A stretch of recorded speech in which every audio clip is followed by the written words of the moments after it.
I can't tell if it's glitter or tears on your faces. It's probably a combination of all of it. We're trying a lot of new things because we're a lab, and it's beautiful. And we need all the prayers we can. And I wonder, friends, are we on the same page? Really? This room? Easy. I know. It's a big question. There are many ways that those of us here, whoever is watching us at home, this Lab Shul community with familiar and new faces, in many ways we're on the same page. And there are new partners here tonight, so you're just sort of getting the data of our page, and there's visitors for one time from faraway places checking it out. We're not all on the same page. And despite the ways many of us have supportive circles, communities, families, friends, neighbors, colleagues with whom we are on the same page, and no matter how hard we show up to be with each other in so many ways, I think it's safe to say that right now, this past year, for a lot of us, we're not on the same page with people we once perhaps were, and maybe will. It's very fragile right now, the sense of belonging. And I don't know exactly how to live with that. We're learning how to readjust our sense of, are we on the same page? How many of us have lost friendships this past year over firm commitments about important things? Maybe temporary, maybe forever, maybe, but this is real. We are all asking ourselves the questions.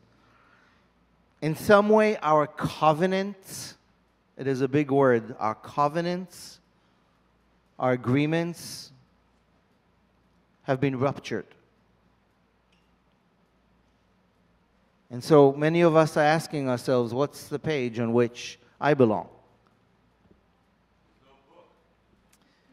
Perhaps there is. Perhaps it's the book of life, but something is evolving, right?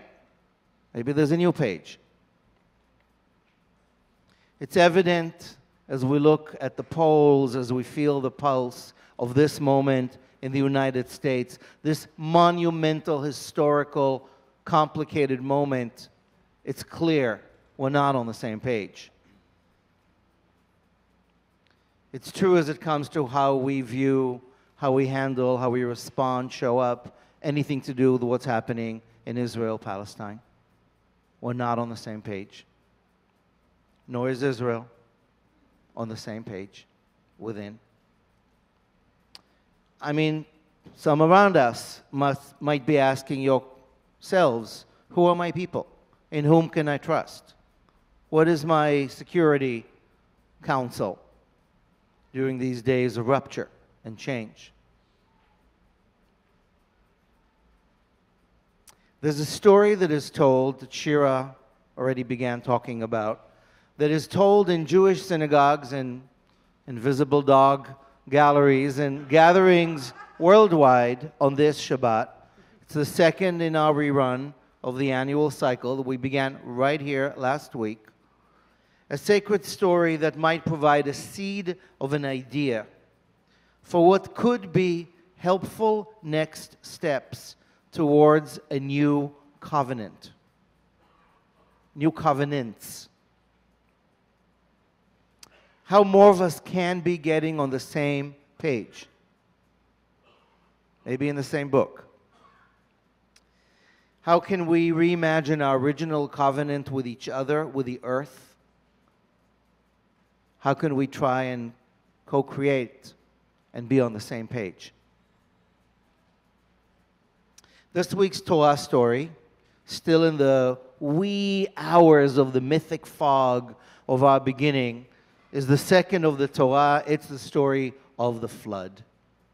You've heard it, seen the movie, read the book, played with the Legos. I did as a kid. My Aunt Judy had this Lego, not a Lego, like some kind of a Noah's Ark thing. Plastic toy, yeah. It wasn't plastic, it was wood, it was from Sweden, it was weird. I loved that thing. There were lots of animals. The story of the flood exists in all cultures. It was probably borrowed by biblical authors from the Semitic past. It's a story about what happens when civilization sinks so low it has to have another chance. It is a warning tale, but it is also a promise that there will be a second chance. That's what happened to Noah's generation. That might, maybe, must, maybe, what will happen to us. When we sink so low, we need a new covenant. The climate crisis we are in is what happens when civilization sinks low, refusing to take responsibility and sufficient action to repair the damage we are creating on Earth. We don't need to look at North Carolina or Spain or any recent flood or natural disaster to know that we are in a flood. We're in it. We're in a flood, and we have to commit, each of us, to do whatever we can to get us out of it. But we'll get to that in a moment. The climate crisis is real, but we're not all on the same page about it. If you've gone canvassing this week, or if you will, or previous weeks, you know.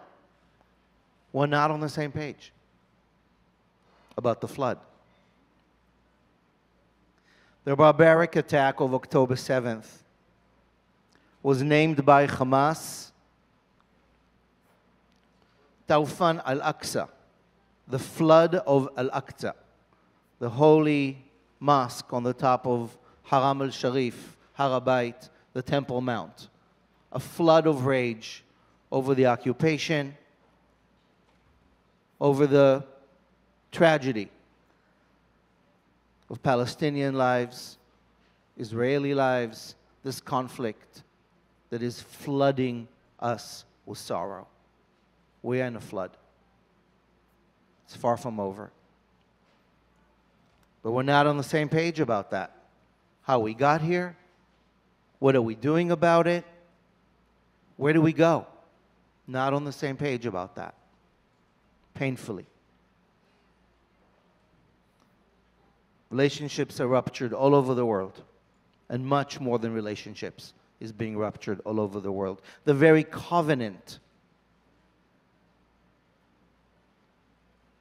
the human covenant that is at the core of what makes society, is that question. We share the story of the flood in all our societies, all our sacred cultures. And we share so many dreams for a better shared society in Israel and Palestine, in the United States, so many places in the world. We share the flood, we share the dream, but in the meanwhile, we're not on the same page, which is where we are right now. And in order to survive this flood and to thrive, we need a new covenant, which is a big word. And we're not going to solve it tonight, but we can begin. And so I want to take us away from this moment for just a moment where we are each in our own arcs, in our own echo chambers, sailing through this flood that's happening right now. Let it sink for a moment right now that we're in a flood, that we're each inside this ark. Keep floating, but let it sink in. This is the flood. We right now are the survivors.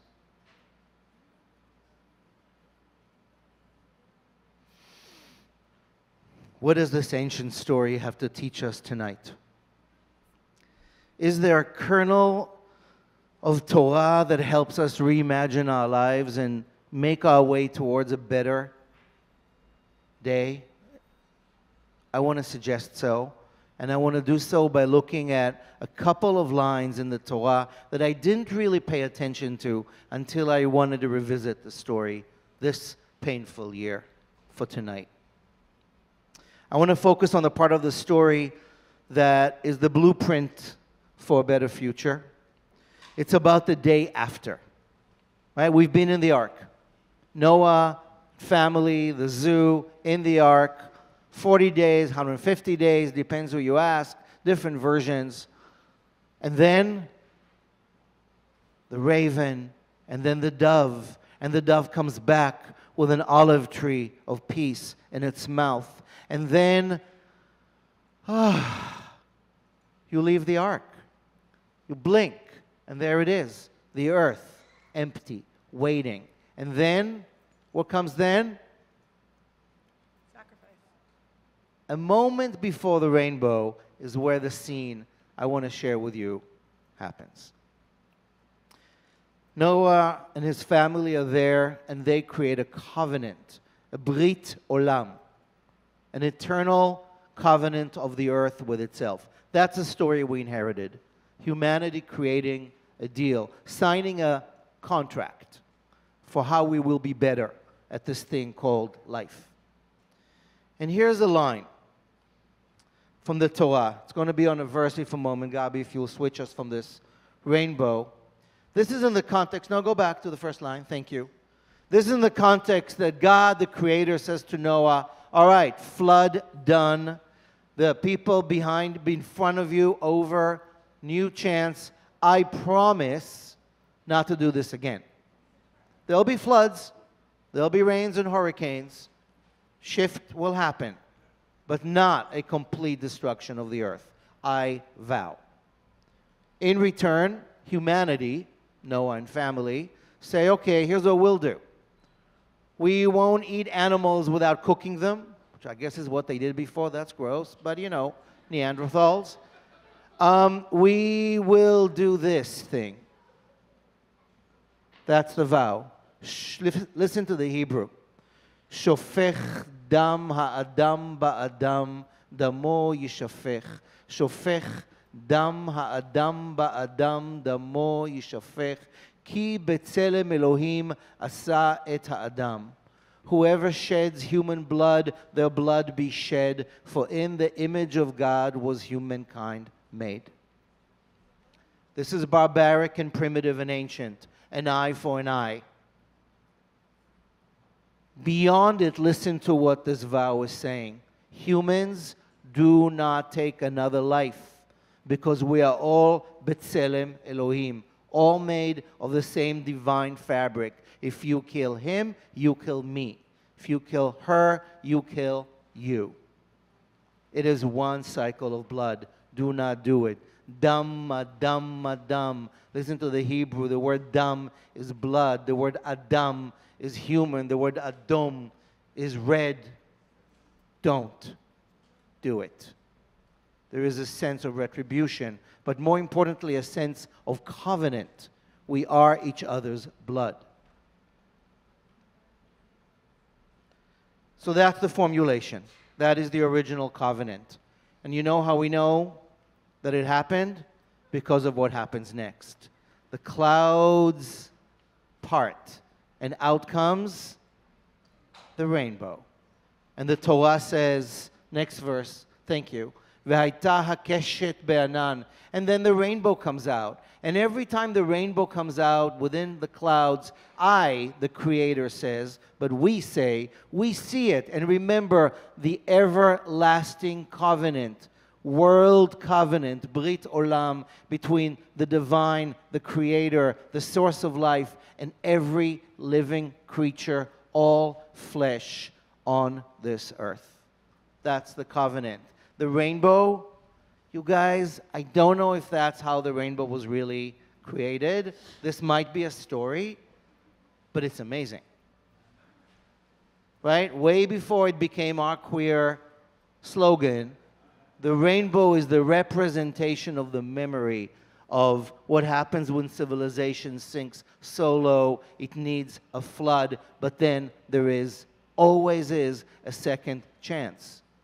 And it is rooted in the human natural covenant that precedes the Ten Commandments, precedes the Jewish law. This is not about Semitic, this is literally pre-Semitic, because one of the sons of Noah is Shem, who will be the father of the Semites. This is a human, natural, universal covenant that we forgot about. We, humans, are not on the same page when it comes to this covenant. Right? Can you even imagine a human race, a planetary reality where we have this as our main commitment? I will never spill the blood of another? Think about it right now. Think about this covenant.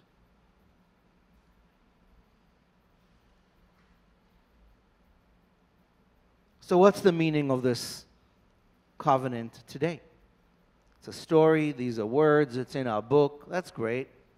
Every synagogue this weekend, whatever they vote, or however they feel, they're going to read the story. What for us is this covenant? I want to suggest that it's an invitation to truly re-examine what it's like, little by little, to get on the same page. Face to face is our theme this year. This is part of that idea. But before we get there, a word about what was made of this covenant over time. Have any of you heard of the 7 laws of the children of Noah? The Noahide laws. This is a little distraction. It is weird and somehow important. At some point in our history, the rabbis were looking at this text and like, wait a minute. What is this covenant with God and Noah and the rainbow? This is pre-Abraham, not a Jewish thing. What do we do with this? So they made up this notion that the children of Noah, the 3 sons, there may have been daughters, unnamed, patriarchy, made a deal that they will be the first generation who will keep the universal law, which would become Sheva Mitzvot Bnei Noach, the 7 laws of Noah. And those include not to eat meat raw off an animal. They include do not steal. They include don't curse God. They include adultery. And they include murder. And they include the obligation to establish courts of law. All right, 2,000 years ago, a bunch of rabbis made up the story, I think, about the ancient international human law that creates a just society, predating Jewish. Why did they make up that story? Probably to justify how people who are not Jewish can live with some kind of equal rights in Jewish territory. Those people who were not Jewish were not subject to the Jewish 10 Commandments or the Torah, but nevertheless had their own obligations for moral society, and therefore were part of the society. There was a legal aspect to this legend. And it's been just like that, something, until the 20th and 21st century, where the Israeli reality of who's a Jew and politics made it suddenly again a live discussion. In 2016, the then chief rabbi of Israel, the Sephardic one, not my cousin, Yitzchak Yosef, came up with a statement that anyone who is not Jewish and who lives in the land of Israel has to observe the 7 laws of Noah, which on the one hand is generous, on the other hand, well, what about Muslims and Christians? Do they apply? It became a very problematic political rendering of the story. So I just want to say that this story of the covenant of Noah, well, our friend David is being tended to. Thank you, friends. I'm going to invite us to come back for a moment, take a breath. We are each other's keepers. And in a moment, we'll end these words, recite another prayer, lift our glasses to health and life. But leaving aside the story of the 7 laws of Noah, beyond the politics, that doesn't get us on the same page, I want to go back to the invitation to imagine. Imagine your covenant with your neighbor upstairs, your covenant with that cousin that you dread being with at Thanksgiving, your covenant with someone who was on the line with you to vote, or will be, who will not vote the same way, yet shares your zip code, your covenant with your ex, or with the one you just started to date, with your child, with your parent, with your care provider. What does it look like to co-create a new covenant that is based on the deepest thing that we share and not what divides us? Can we aspire truly in this country to co-create a new covenant? Because what we have here isn't working. Can the Israeli story that I am part, that many of us are or were or questioning, reimagine a new covenant that isn't my blood is better than your blood, but blood is blood, and life is life, and sacred is sacred. In so many ways, we have to invest and invent in a new covenant, in Brit Olam. And maybe going back to that story of Noah, pre-Abrahamic, pre-all of that, takes us back to our core human that we somehow have to recover and rediscover. That is one of the invitations on this Shabbat of the flood and what comes after the flood. Doves and rainbows and violins. So here's my invitation for us tonight. Start small. Start local. Tonight we're going to invite ourselves. This is a Shabbat of welcome. Sarah will talk about that in a little bit. We are with many other congregations on the same page this Shabbat, that we want to welcome new friends who are seeking community at this time of division. And so around the tables, when we eat together, you will meet people you know and new friends, and we will have facilitators who will help us face-to-face get to know each other better, ask some real questions, begin to design the conditions for what a covenant, an agreement, a seeing each other eye to eye, face to face looks like, in a safer, better, easy, brave place. Maybe use this as a way to practice a difficult conversation with someone with whom you need to have a courageous conversation, a new covenant, and it's difficult to do. I will admit, I have a not short list of people with whom I am avoiding a conversation about Israel, Palestine, about my homeland, and what I need, and where it hurts. My views are different than theirs, and it's difficult to get in there. And about the election this coming week, I sat at a wedding that I officiated just a few days ago, and a cousin of mine was there, and we were sitting at the same table, and I was like, I'm going to ask him. I have to ask him, because I know who he voted to in 2016, and we stopped speaking. And then he voted again in 2020, and I just couldn't do it. We haven't spoken since, and so I asked it was really hard. So, but if we're not going to be courageous, we're not going to create a new covenant. Finding the common denominator despite our differences. Finding something we agree on and go from there. My cousin and I, we talked about our grandparents for 20 minutes. Maybe the next time we'll go deeper and listen to each other's difference and agree to disagree, but create a covenant. So that's my invitation for us tonight. Whether you're staying for dinner, whether you're joining us at home, whether you will take this with you, we invite ourselves face to face, heart to heart, to be courageous in inviting yourself. Can you commit to having one conversation, courageous conversation, in November? You have a whole month, including Thanksgiving, with someone with whom it's hard to talk right now, that something has been ruptured, but you want to try and heal. Can you commit? This is to yourself. I'm seeing some nods. I'm seeing a lot of deer in the headlights kind of stares. What are you? Yes, I'm asking us to be brave and to talk with people with whom we don't agree. Some we love, and it hurts. I'm going to raise my hand. I'm doing it. Okay, wow, a lot of brave people here. That's how we create new covenants. It hurts. But the flood hurts more. Yes, yes. And we have to stop the violence between ourselves before we blame anybody else. And we have to create a new covenant of courage based on this rainbow reality where we are each other's blood. Because that's not what's happening now. There's so much bad blood because we forgot the covenant.